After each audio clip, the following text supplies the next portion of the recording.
Hello friends, போன வீடியோவில் பார்த்துருப்பீங்க. நான் வந்து மீன் தொட்டி பாய தான் கட்டினோம். இந்த தாட்டி மீனையே வாங்கின்னு வந்துட்டோம். தார்பாலாம் நேற்றியே போட்டு தண்ணியில் கண்டென்சேஷன் பண்ணி விட்டாச்சு. இனி போயிட்டு மீன் விடுறது தான் பாக்கி. வாங்க போகலாம். இப்படியோ கஷ்டப்பட்டு நாங்கள் கதைலாம் திறந்து இந்த முள் வெளியெலாம் தாண்டி போகிறதுக்கே ஒரு மணி நேரம் ஆகிடும் போலக்குது.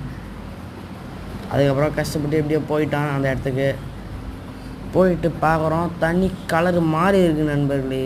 ஆரஞ்சு கலரில் இருக்குது தண்ணி, பார்க்கறதுக்கு ஒரு மாதிரி இருக்குது. அதுக்கப்புறம் ஞாபகம் வந்தது, என் தம்பி தான் நேற்று வாழையில் போட்டேன்னா அதெல்லாம் எடுத்து போட்டுட்டு பாருங்கள் எவ்வளோ அழகாக ஆணிலாம் அடிச்சு வச்சுருக்கோம். உங்களுக்கு தான் பண்ணுறோம். நீங்கள் ஒரே ஒரு லைக் சப்ஸ்கிரைப் மட்டும் பண்ணிட்டு பார்த்தீங்கன்னா சூப்பராக இருக்கும். ஓவர்ஃப்ளோ வந்து பாருங்கள், இந்த வலையை வச்சு அடைக்கணும். இதை அப்படியே வாழை மரத்துக்கு போய்டும் தண்ணி. அதுமாரி செட் பண்ணியிருக்கோம். இப்போ டெம்பரேச்சர் செட் பண்ணிடலாம். கொஞ்ச நேரம் கழிச்சு வந்து திறந்து விடணும்.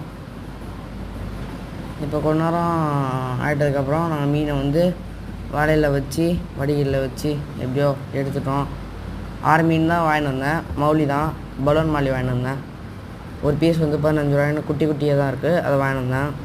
அதுக்கப்புறம் விட்டுட்டு அப்படியே இது மாதிரி அப்படியே பாண்டில் பார்க்கறதுக்கு, நம்ம பாண்டில் பார்க்கறதுக்கு ஒரு மாதிரி ஜாலியாக இருந்துச்சு எங்களுக்கு.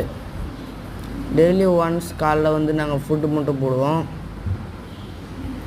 காலைல இல்லை சாயந்தரம் மட்டும் ஃபுட்டு போட்டோன்னா ஜாலியாக மீன்லாம் வந்து சூப்பராக வளரும். அதுக்கப்புறம் இதெல்லாம் குட்டி போடுறதெல்லாம் பார்ட் 3ல் கண்டிப்பாக வரும் உங்களுக்கு. அதோட நாங்கள் வாழையெல்லாம் வச்சு மூடிட்டு அழகாக செட் பண்ணி கிளம்பிட்டோம் வீட்டுக்கு. இதுக்கப்புறம் கண்டிப்பாக வந்து நிறையா மீன்லாம் இதில் வந்து கப்பீஸு அதெல்லாம் விடுவோம். நீங்கள் பார்த்துனே இருங்க. இது நிறையா எபிசோடாக போயினே இருக்கும். இதோட பார்ட் 2 முடியுது. பார்ட் 3 வந்து உங்களுக்கு கண்டிப்பாக வரும். Okay friends.